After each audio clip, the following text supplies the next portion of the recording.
শেখ হাসিনার মতোই কপাল পুড়তে যাচ্ছে বিএনপি সরকারের। এ যেন আবারও ফিরে এসেছে আর একটা জুলাই। শিক্ষামন্ত্রীর পদত্যাগের দাবিতে সারা দেশে অসহযোগ আন্দোলনে নেমেছে শিক্ষার্থীরা। গতবারের মতোই আবারও একের পর এক গুলি চালাচ্ছে পুলিশ। রণক্ষেত্র উত্তল ঢাকার রাজপথ, যে কোনো সময় সংসদ ভবন ঘেরাও করার কঠোর আলটিমেটাম দিয়েছে শিক্ষার্থীরা। কপাল পুড়ল বিএনপি সরকারের। শৃঙ্খলা বাহিনীর সদস্যদের যে মানব দেয়াল সেটি কিন্তু ভেঙে ফেলার চেষ্টা করছেন শিক্ষার্থীরা। আইন শৃঙ্খলা বাহিনীর সদস্যদের সাথে ধস্তাধস্তির মতো ঘটনা কিন্তু আমরা দেখানোর চেষ্টা করছি আপনাদেরকে। শিক্ষার্থী যারা রয়েছেন তাদের মধ্যে ধস্তাধস্তির চিত্র কিন্তু লক্ষ্য করছে। এবার কি মিলন নিবে? একটাই দাবি আমাদের, মিলনের পদত্যাগ। শিক্ষামন্ত্রী এমন আমরা চাই, ওনার স্থগিত পরীক্ষা চাই না, আমরা ওনার পদত্যাগ চাই। আমরা কালকে কেন্দ্রে যাওয়ার সময় পুরোটা টাইম ভিজে ভিজে গেছি, কেন্দ্রে গিয়ে 3 ঘন্টা পরীক্ষা দিয়েছি। আর আমাদের যে কোয়েশ্চেনের মান, এটা গত 10 বছরের কোনো বোর্ড কোয়েশ্চেনের সাথে ম্যাচ খায় না। আমরা যা পড়ে গেছি তার কিছুই আসে নাই। তার উপর থেকে আমাদের ফিজিক্সের 2টা কোয়েশ্চেন আসছে ভুল। এটা আমরা কোনোভাবে মেনে নিতে পারি না। দর্শক, এতক্ষণ দেখছিলেন সংবাদের শিরোনাম। এবার আপনাদের একটু বিস্তারিত জানিয়ে দেব। দর্শক, জুলাই মাস আসলেই কেন জানো যে কোনো একটা সরকারের পতনের ঘন্টা বাজে। দর্শক, এবার ঠিক শেখ হাসিনার মতোই হয়তোবা বিএনপি সরকারের পতনের ঘন্টা বেজে উঠেছে। শেখ হাসিনা যখন শিক্ষার্থীদের রাজাকারের নাতিপুতি পড়েছিল, তখন কিন্তু সারা দেশে আগুনে ঘি ঢালার মতো আগুন জ্বলে উঠেছিল শিক্ষার্থীদের মধ্যে। ঠিক এবার শিক্ষার্থীদের ফার্মের মুরগি বলে কটাক্ষ করেছে, একভাবে বলতে গেলে গালি দিয়েছে শিক্ষামন্ত্রী হাসানুল হক মিলন। আপনারা সবাই তিনাকে চিনেন, তিনাকে নিয়ে বিস্তারিত বলার কিছু নেই। দর্শক, যেই ফার্মের মুরগিরা দ্বিতীয় স্বাধীনতা এনে দিয়েছে তাদেরকেই কটাক্ষ করে। এমনকি যখন গলা সমান পানি হয়ে যায় তখন এতটুকু উপকার শিক্ষামন্ত্রী করতে পারেনি যে শিক্ষার্থীদের একটা দিন পরীক্ষা পিছিয়ে দিতে। দর্শক, কথা বাড়াচ্ছি না, রীতিমতো সারা বাংলাদেশে অবরোধ চলতেছে। পুরো যুদ্ধ বিগ্রহ বাঁধিয়ে দিয়েছে শিক্ষার্থীরা। পুলিশ আগের রূপে ফিরেছে, রীতিমতো তারা আবারও গুলি চালাচ্ছে, শিক্ষার্থীদের ওপর আঘাত করতেছে। পাশাপাশি এই অবস্থার মধ্যেও সংসদ চলতেছে এবং সেই সংসদে শিক্ষামন্ত্রী কেন পরীক্ষা পিছায়নি সে বিষয়ে নিয়েও মুখ খুলেছে। আমরা দেখব সারা দেশের অবস্থা কি, তারপর শিক্ষামন্ত্রী সংসদে এ বিষয় নিয়ে কী বলেছে সেটাও দেখব। আশা করি আমাদের সাথে থাকবেন এবং এ বিষয়ে আপনাদের মতামত জানাবেন যে শিক্ষামন্ত্রীর আসলে পদত্যাগ করা উচিত কি উচিত না। কি মনে করেন আপনি কমেন্টে লিখুন। তো একটা লাইক দিয়ে চলুন বিস্তারিত দেখে আসি। শৃঙ্খলা বাহিনীর সদস্যদের যে মানব দেয়াল সেটি কিন্তু ভেঙে ফেলার চেষ্টা করছেন শিক্ষার্থীরা। আইন শৃঙ্খলা বাহিনীর সদস্যদের সাথে ধস্তাধস্তির মতো ঘটনা কিন্তু আমরা দেখানোর চেষ্টা করছি আপনাদেরকে। শিক্ষার্থী যারা রয়েছেন তাদের মধ্যে ধস্তাধস্তির চিত্র কিন্তু লক্ষ্য করছে। কালকে থেকে 3 জন সুইসাইড করে সারছে, এটার দায় আর কি মিলন নিবে? একটাই দাবি আমাদের, মিলনের পদত্যাগ। শিক্ষামন্ত্রী এমন আমরা চাই, ওনার স্থগিত পরীক্ষা চাই না, আমরা ওনার পদত্যাগ চাই।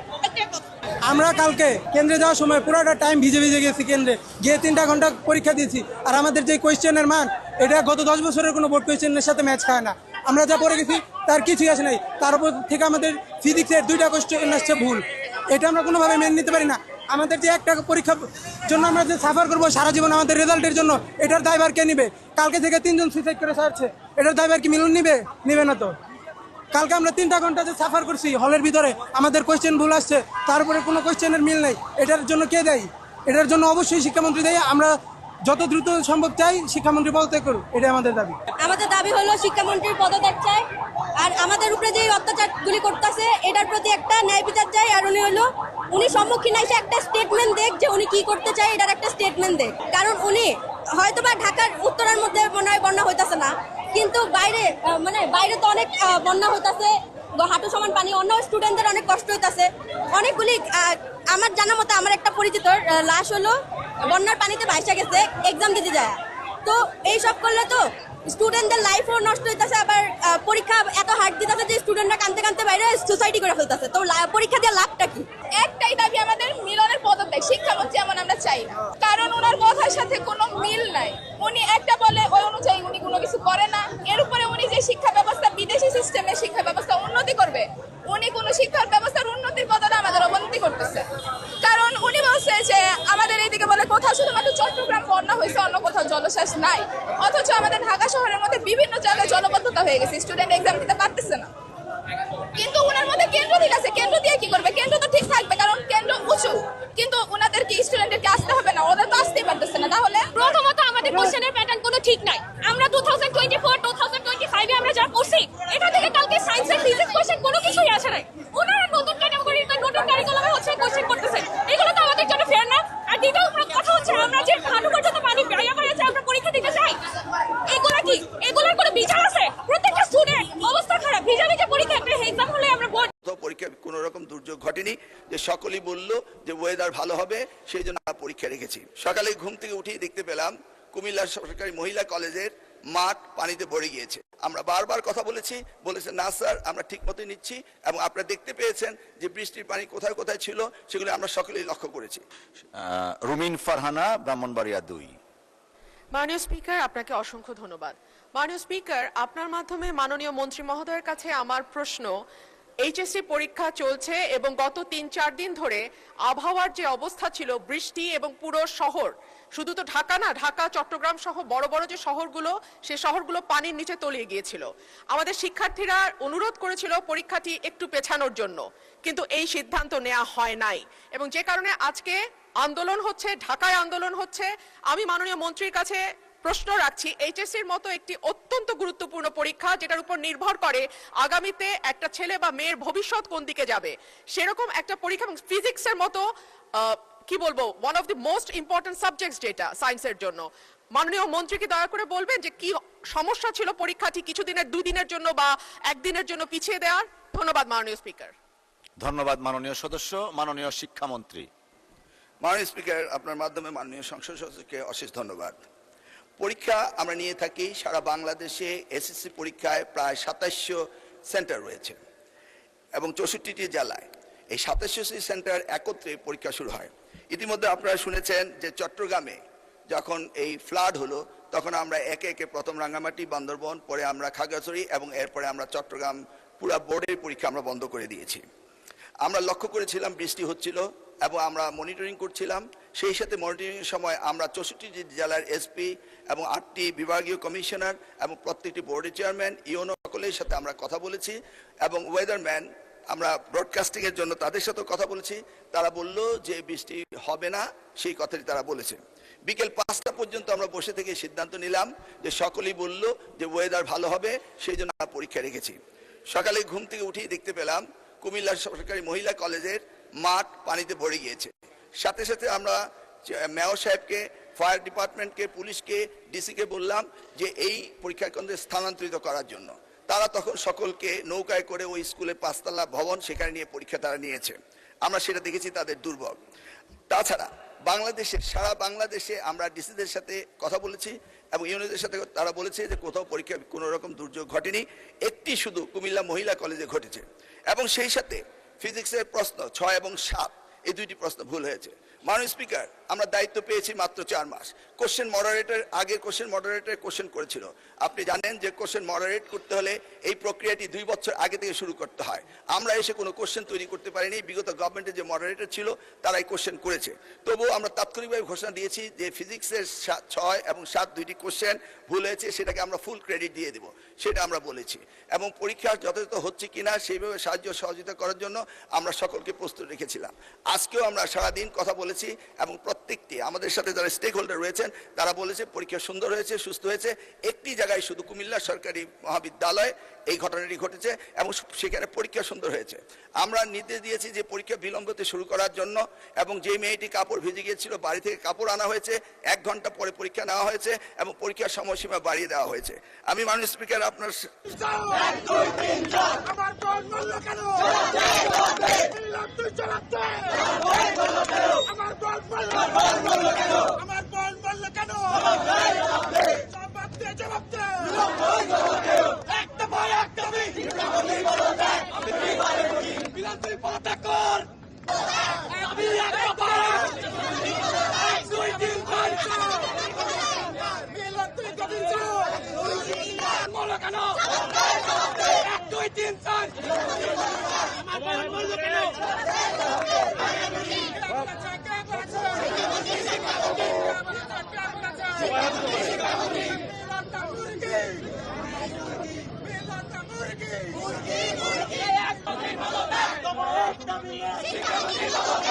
মুরগি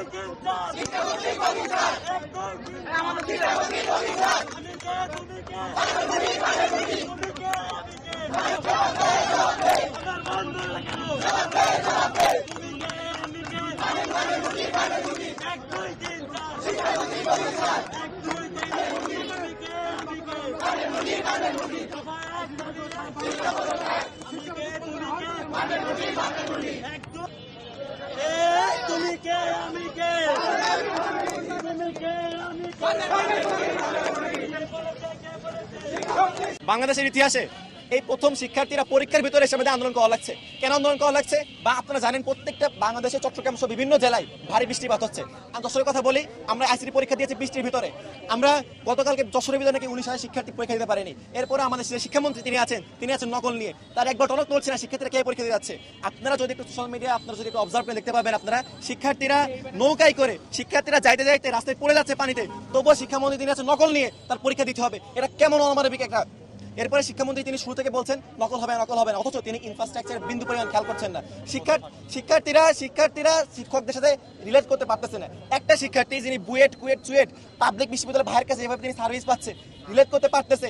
একটা কলেজের শিক্ষক তিনি যিনি শিক্ষকের তার সাথে ততটা রিলেট করতে পারছেন। কেন পারছেন না? শিক্ষামন্ত্রীকে দিকে খেয়াল করা উচিত না? তিনি আছেন নকল নিয়ে, নকল হবে না। আমরা হলে ঢোকার সাথে সাথে আমাদেরকে এমন আতঙ্কগ্রস্ত করা হয়, আমরা কি বলবো? আমাদেরকে হলে ঢোকা আতঙ্কগ্রস্ত করা, আমাদের সবার কাছে কিন্তু সেটা গাড়ি নেই যে আমরা পানি ঠেলে আমরা সেখানে পরীক্ষা দিয়ে যাবো। এজন্য আমরা এখানে শান্তিপূর্ণ আজকে আন্দোলন আমরা মিছিল করেছি। আমাদের দাবি প্রথমত হচ্ছে শিক্ষামন্ত্রী পদত্যাগ। আমরা আগামী 24 ঘন্টার ভিতরে আমরা শিক্ষামন্ত্রী পদত্যাগ চাচ্ছি এবং বর্তমান যে বৈরী আবহাওয়া চলছে, এই আবহাওয়ার ভিতরে কোনো মতেই পরীক্ষা দেওয়ার মতো অবস্থা না। আমি আমার কথা আপনাদের কাছে তুলে ধরছি। আমি আইসিটি পরীক্ষা দেওয়ার জন্য আমি আসছি প্রত্যন্ত অঞ্চল গ্রাম থেকে, মনিরামপুর থেকে। সেখানে আকাশে মেঘ দেখলে বিদ্যুৎ থাকে না, শিক্ষার্থীরা কিভাবে পড়বে? এখন কি সেই জামানা আছে যে এখন হারিকেন জ্বালিয়ে কিংবা মোমবাতি জ্বালিয়ে পড়তে হবে?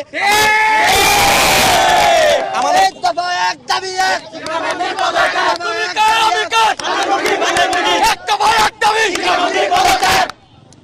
এই সরকার আসার পরে শিক্ষামন্ত্রী যখন তিনি প্রথম আসলেন, আমরা অনেক আশা নিয়েছিলাম তিনি শিক্ষা ব্যবস্থাকে চেঞ্জ করবেন, অথচ তিনি প্রথমে হিসেবে নকল হবেন এবং আমাদেরকে পাঠিয়ে দিয়েছেন 90 দশকে। এখন কি কেউ নকল করে? এখন কিছু নকল করার জামানা আছে, নকল করে না। তিনি আছেন গতানুগতিক সেই নকল নিয়ে আমাদেরকে সে যে পোস্টের প্যাটার্ন দিচ্ছে। আমরা আজীবন আমাদের শিক্ষা এমনভাবে করা হয়েছে, আমরা শুধুমাত্র বোর্ড কোয়েশ্চেন সলভ করে আমরা পরীক্ষা হলে যাই। তিনি কি করছেন? তিনি কোনো পোস্টের প্যাটার্ন চেঞ্জ করে দিচ্ছেন। তিনি এসেছেন ফেব্রুয়ারিতে, তিনি তো আমাদেরকে ইনফ্রাস্ট্রাকচার চেঞ্জ করে, তিনি তা না করে তিনি পোস্ট প্যাটার্ন চেঞ্জ করছেন। তিনি আমাদের শিক্ষামন্ত্রী যিনি যে পরিস্থিতির যে পরিবেশ তিনি যে কিছু করছেন, তা আসলে এই ভাষা মনে ভাষা প্রকাশ করতে গেলে বলতে হয় তিনি আসলে বোকা না, তিনি হচ্ছে বোকাচোদা। কারণ তিনি যদি বোকা হতেন তাহলে আমাদের মনের কথা, দুঃখগুলো, আবেগগুলো তিনি বুঝতেন। আমরা যুক্তিসম্মত কথা বলছি, তিনি আমাদের কোনো কথা তিনি শুনছেন না। তিনি চলে প্রাডোতে, আমরা যাই হাঁটে হাঁটতে। গ্রামের অনেক প্রত্যন্ত মানুষ থাকে, তারা কিভাবে যায়? গ্রামের মধ্যে কাদা হাতে যায়, এই যে এখনো জুতোতে কাদা, আমরা কিভাবে যাবো? আবেগগুলো বুঝবে না, আমাদের কষ্টগুলো তিনি দেখবেন না। তিনি আমাদেরকে আমরা কোনো কথা বলে তিনি আমাদেরকে বলে আমরা নাকি ফার্মের মুরগি। আমাদের কি দেখে মনে হয় আমরা ফার্মের মুরগি?